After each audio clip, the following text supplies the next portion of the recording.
All right, why don't we call the meeting to order?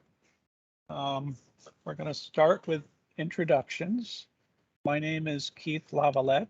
I am the ARPA project manager. I have been with the department now a total of about 4 months. So lots of experience with the state behind me. I have been with the private sector for pretty much 30 years. So why I don't have a lot of experience with the state, if we go through this session and you guys ask some questions I'm not able to answer, I will make sure I get the answers to you by the next meeting. Catherine, would you like to go next? Sure. I'm Catherine Dupree. I'm happy to be co-chairing with Keith. I have the reverse kind of resume. So I started out in public services and worked for DDS for over 25 years. So I may have old answers to state questions, but I might be able to help Keith out a little bit. I run an agency now, Benhaven, and we provide transitional services for young adults. We are also a customized employment provider. And in my interim years between working for the state and running Benhaven, I did consulting work and consulted with states on employment for youth, and also was an expert reviewer in the state of Virginia for the development of their employment services and community integration services in response to a settlement agreement. So I have some experiences hopefully to bring to bear. So I'm happy to be here with all of you. Thank you. Just a funny little tidbit. My very first job out of college was working at Benhaven. Oh, wow. See, it's a small world, Keith. Yes. Trevor, would you like to introduce yourself? Sure. Hi, everyone. I'm Trevor Rogers. I am a transition advisor in the Employment and Day Services Division at DDS. I've been with the department for about 2 years, and I've been in this role for just about a little over a year now. Thank you, Trevor. Cynthia? Hello, everyone. I'm Cynthia DeLuise. I'm a supervisor of this self-determination and behavioral services program here in New Haven and Wallingford for DDS. And I started my first job out of college at Benhaven too. So wow. I was a teacher actually at Benhaven for a number of years. So anyway, I've done a lot of different things. I've run system integration projects in Bridgeport for the Connecticut Mental Health Agency, the Greater Bridgeport Mental Health Agency. It was a federal demonstration project. And we were the systems piece of the integration with all the community agencies and with state. So I've had a bit of experience and run my own nonprofits as well. And so I was excited to think I could maybe, before I retire, because it's getting to that time, that I could be of help here too. So I'm glad to be involved. Thanks. Thank you. Sean? Hi, I'm Sean Bannon. I'm the director of the Operations Center at DDS. I've been with the state just over 25 years, most of that time with DDS in various roles, resource administration, case management, supervision, case manager in the self-determination division, as in addition to, doing some Camp Quinnebog and recreation and respite centers and grants. So a bunch of different experience. Good to meet you. Thanks. Jennifer. Hi, can you hear me okay? Yes. This is Jennifer Keatley. I'm the executive director at UCP of Eastern Connecticut. And I have been with UCP for about 15 years. Prior to that, I was in staffing and human resources. So my background is largely in employment and human resources and getting people jobs, and switching to working with folks with intellectual and developmental disabilities has been a great joy of mine, helping them find jobs. So I look forward to being part of this group and helping to continue that. Thank you. Beth, are you looks like you've been having trouble getting on. Are you in and able to talk? Beth Catan? So, hold on. Okay, there. Yeah, I think I finally got it. Okay. Yeah, I Oh, was good. having, it might be my Wi-Fi or who knows what. So do you want me to introduce myself since I do. I'm the last one in? Okay. So I'm Beth Catton. So it's Cat 10. And I am a parent. That's the hat I'm wearing today. And so my son is 27 and he currently does attend a day program, which I actually spoke to Keith a little bit about because since COVID, the day program has not been the way it was. And he actually does not want to go every day. So we have big issues with that. And he actually had to switch from one program to another because he was acting out, which we did not have again before COVID. So I was really interested in this group to hear what maybe other options might be available and other ideas that we have to try to make those other options available. Okay, thank you. Robin. Yeah, hi. I'm Robin Hescock. I'm also a parent. I have a 29-year-old daughter who resides in a group home, and she does attend a day program. My interest in this was both this and also the employment one because just as Beth said, it's not the same anymore. They're trying to get out in the community, but it's really not integrated. They're out as a group, wandering around the mall or picking up donuts and delivering them to homeless shelters, but it's not what I want for her future. She had job skills that she acquired at Jengra Center, and they're just all down the tubes now because she can't work because she can't make minimum wage. And so I'm just really interested to see what other options there are for her rather than sitting in this day program every day, spending money and going out on community outings. Right. And if there aren't any, trying to shape some for people, like my daughter who will never work independently, or be able to do that independently. So, but loves to work. So. All right, thank you. Sue. Hi, my name is Sue Bastian. I live in Cheshire. I'm a member of the DDS RAC West Regional Advisory Council West Region, and I'm a retired special ed teacher. I adopted kids with severe special needs. So right now I have 4 adult sons who are getting DDS day program services. All of them in different day programs run by private institutions. All right. My special interest is DDS clients who have severe and profound disabilities. All right, thank you, Susan. Allie. Hi, everyone. My name's Allie Smale, and I am the new programs director for NEBA in the state of Connecticut. I come to you by way of Pennsylvania, where I've had 23 years of workforce development experience, as well as experience in supporting people with disabilities and employment services. And along with a number of other people on the call, especially Catherine, I've done a lot of work the past about 17 years in transition. I think one of the reasons NEBA felt that I was well suited for this work is when I was in Pennsylvania, I worked for an organization that had multiple very large, extensive, complex day programs and was successful in helping them to transition a number of individuals from the day services category into individualized services, especially employment. So I hope that that experience can help us out as a group, and I'm looking forward to collaborating with all of you. But what is NEBA? NEBA stands for it used to stand for New England Business Associates. However, the organization no longer just works in New England.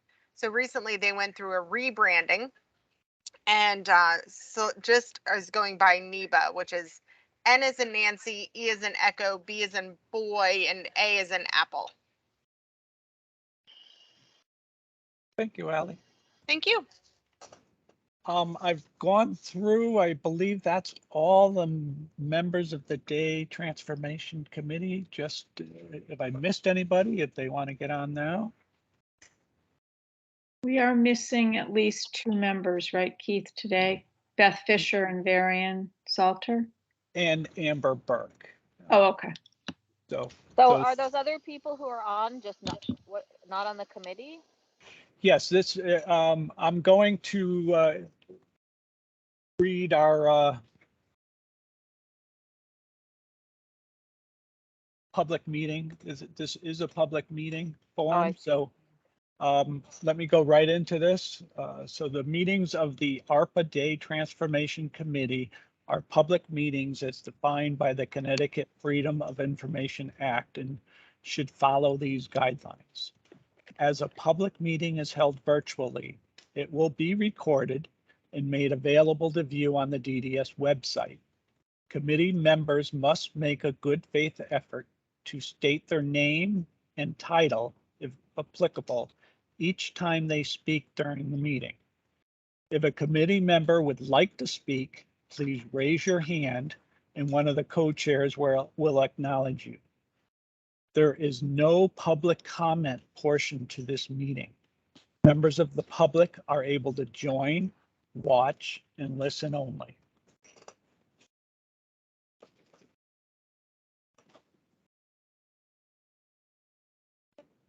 All right, and I spoke about the web page. What I would like to do is share my page, and especially for new members or people that don't normally get on the DDS website, I wanted to go through where that information is found.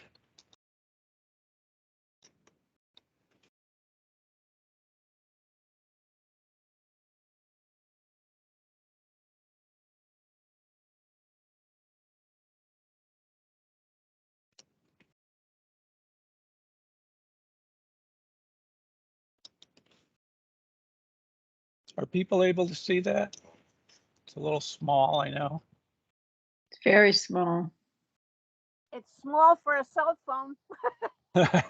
Small for a computer, too. Yeah. If you use the slide down on the right-hand side and you push it up, you're at 68%. You can enlarge it a little bit for us. The slide right over here on the right hand. Yeah. Down in the bottom corner. Ah. There we go. Great. That's better. There we go. All right. If you go to the DDS website, we just added this last or 2 weeks ago, but down here where you see the arrow, it's the ARPA initiative. So if you click onto that, you'll go to this page here. And it just talks about the American Rescue Plan, and it goes through the definition of why we're here. And then you just keep going down, and each section, each committee has its own section. So we're the second one here, the Day Transformation Committee. So all of the agendas, the minutes, and the videos will be on this website. And this is just an example. Here's the advisory committee meeting. It have the dates of the meeting. Over here, we'll have the recordings and the minutes.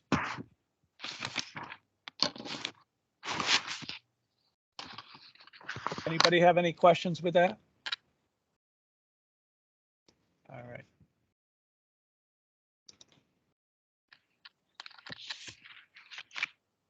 I'm going to mute everybody. Keith, before you do so, can I ask a question that I'm not sure we talked about last week? Do you want me to be recording data for the minutes? Oh, yeah. Yes, now than later. Well, we do have the video that we can go back to. Okay. So if you can get So if you want to do some of the minutes and then go from there. Great, thanks. But if people could raise their hands and keep their mic on mute while the presentation is going on, that way background noise and things like that will be helpful to avoid.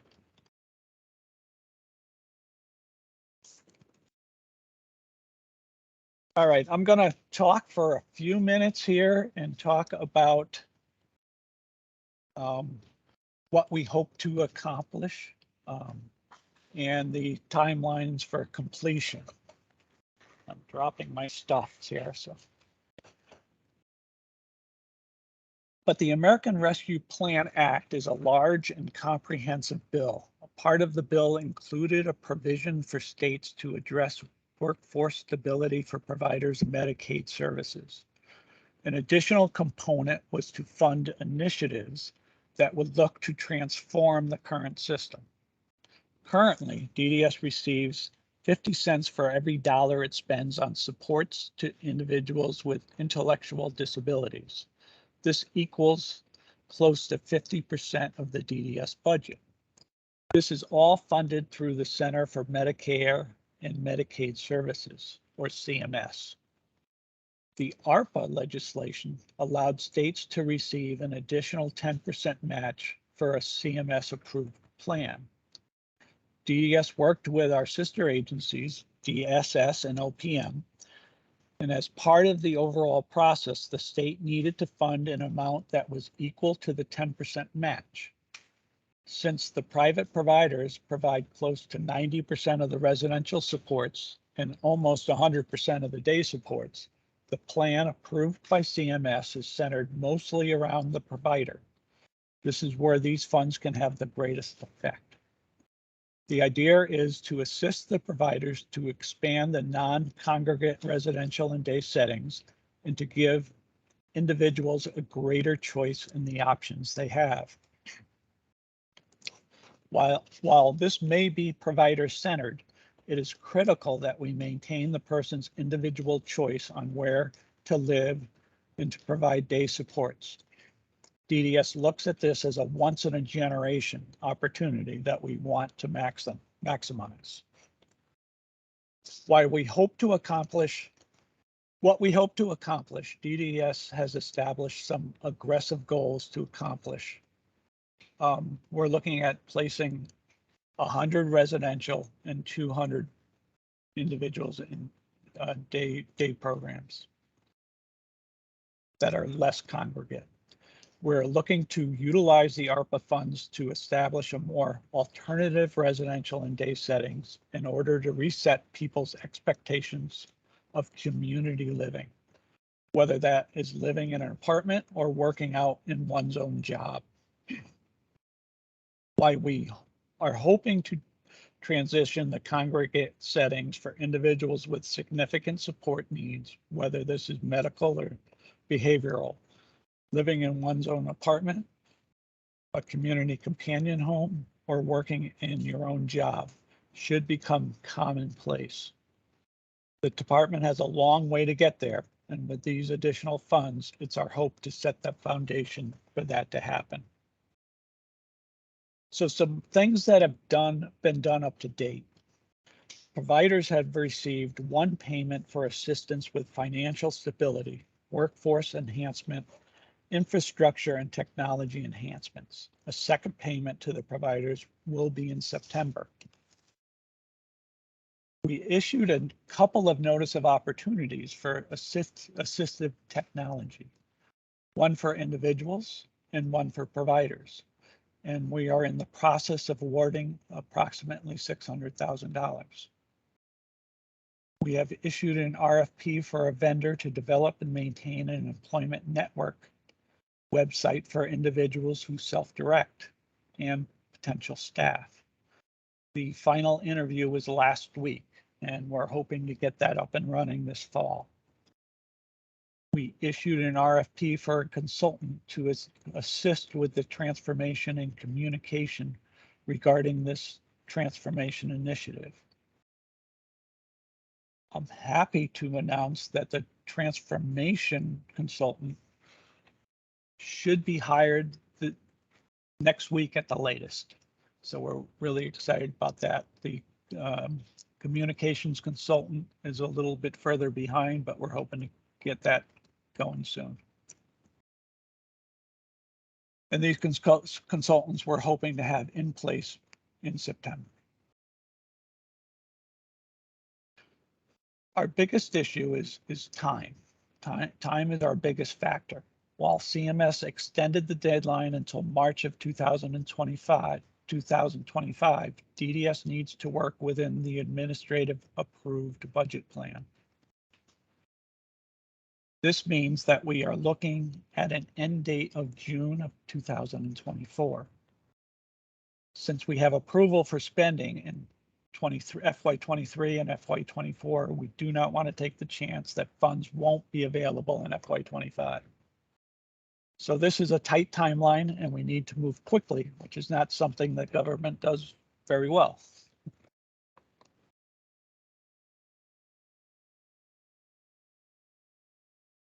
Things may be slow at first, then ramp up and then slow down again. We believe that once the provider incentives have been approved and the transformation consultants are on board, things will begin to move along.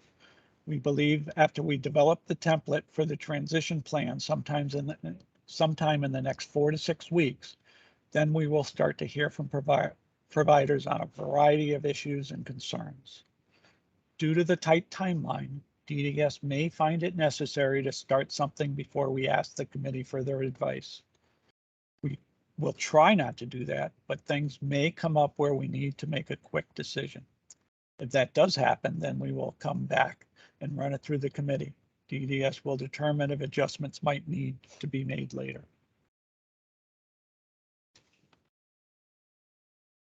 Any questions at this point?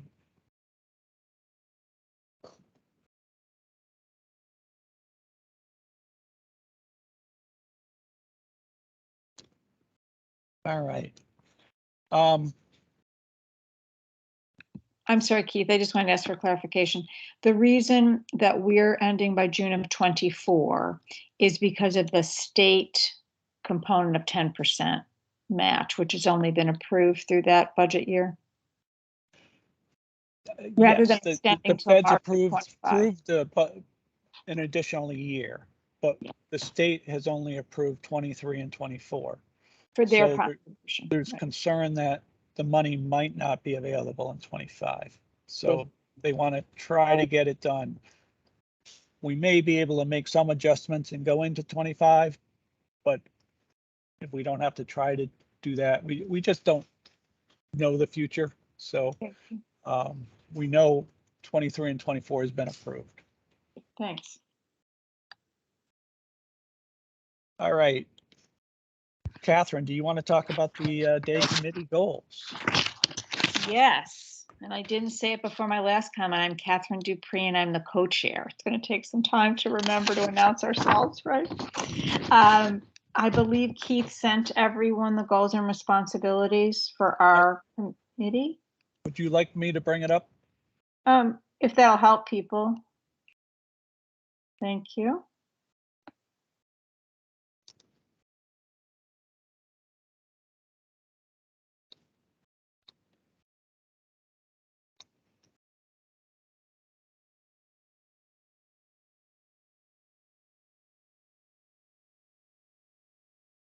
You may want to use the slide again, Keith, if you could. Right.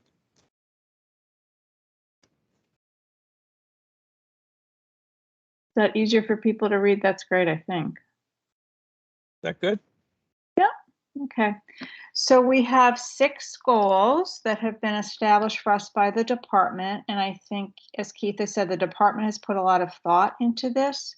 And I believe that the expectation for our committee and other committees is that we're going to work within the parameter and the structure and the direction of these goals, but we are going to make recommendations about how best to implement these goals, how best to move forward, and then obviously raise any concerns or questions we have if we think that there's any impediments to the goals.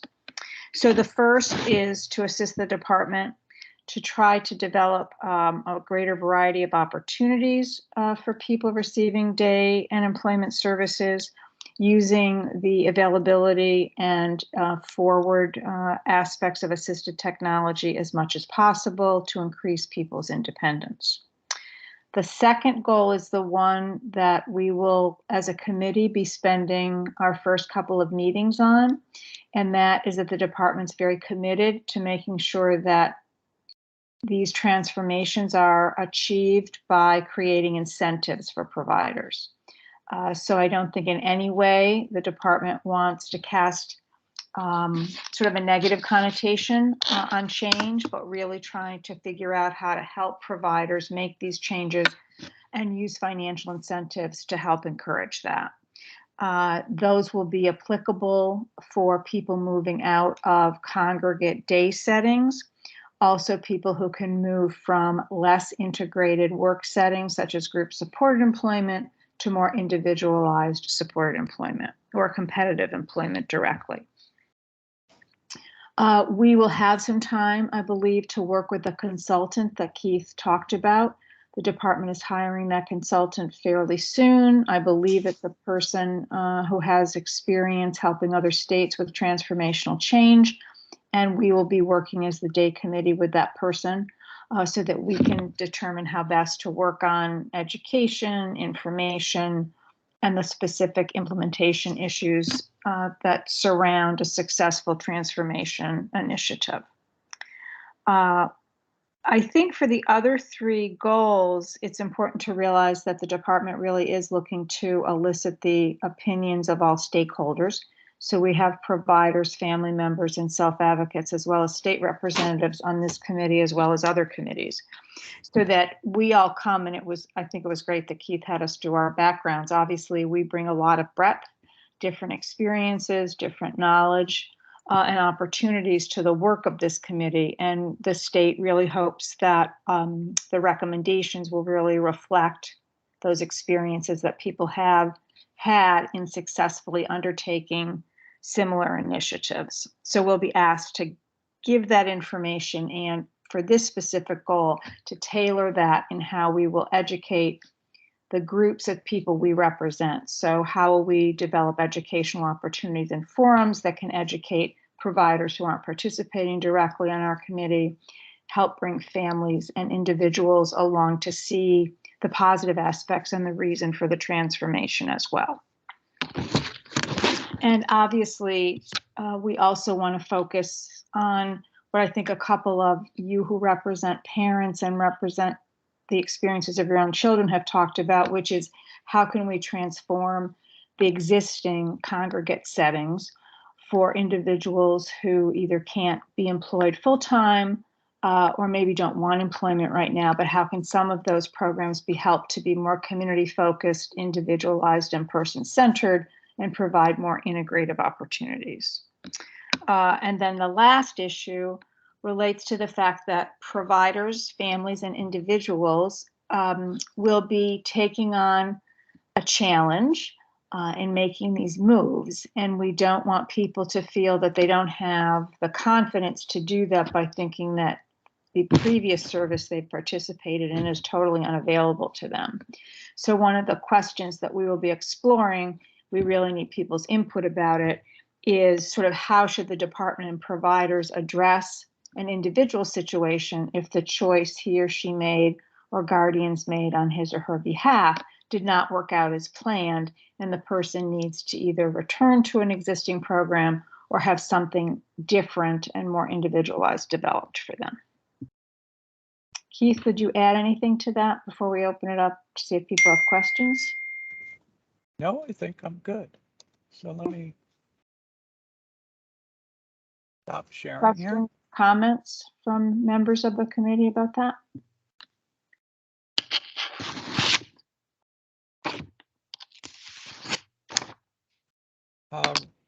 Robin, did you have a question? Yes, I did. Yeah, I did. You mentioned one of the goals is to move away from group supported employment into more individualized or employment where they're actually, you know, getting paid. There are people who will always need group supported employment. Yep. And I didn't see a goal there to increase the group supported employment opportunities, because they seem to have gone away with the advent of, everybody needs to make minimum wage. And so that's one of the reasons I'm on this, is to make sure that, it's not a one size fits all. Everyone can't have individualized, and everyone can't make, minimum wage. So I just want to make sure that option is considered, and also opportunities for group supported employment are enhanced as well. Well, that's actually in the when we get to the incentive portion of the presentation, it's one of the questions that we have that we got to discuss moving on. But one of the, I believe the department still sees some people from DSOs possibly moving to group supported employment as one of the options. So clearly the department's not ruling out the opportunities that may be presented for some people in that program model. but we may need to discuss, and again, we can talk about it when the questions come up, but on the federal level, there is discussions about eliminating the 14C. And a lot of states have done that already. And they want to make it a thing for the entire US. So it is something that we should probably discuss in our committee. And one question may be, are there ways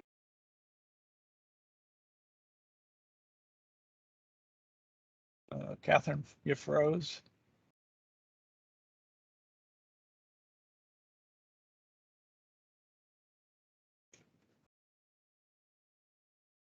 So this is Teams at its best. So Catherine's frozen right now. So was there any other questions? And hopefully Catherine can get back on. Again, this is Keith Lavalette, ARPA project manager.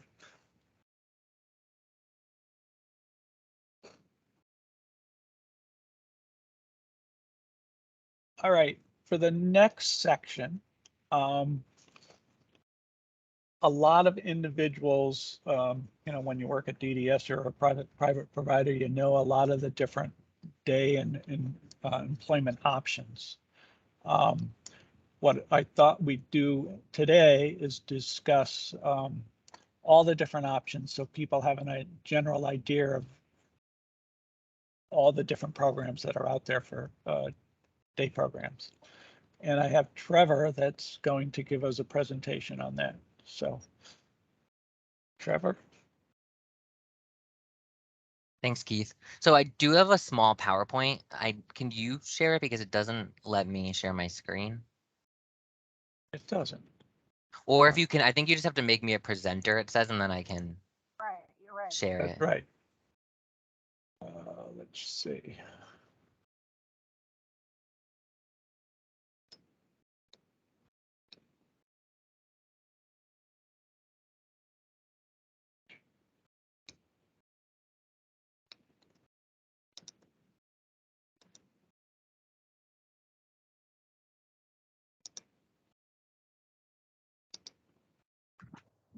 All right, you should be all set.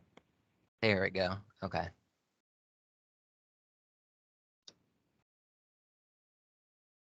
So I'm Trevor Rogers, a DDS transition advisor, and I'm just going to do a brief overview of some of our employment and day services. So here's just an overview on the screen of the different services that we offer in the Employment and Day Services division. And I organized them into 3 different categories. So day, pre-employment, and employment options. And I didn't include small business enterprises, but I am also going to briefly talk about that in the presentation. So here are two of our day support options. We have group day and senior supports.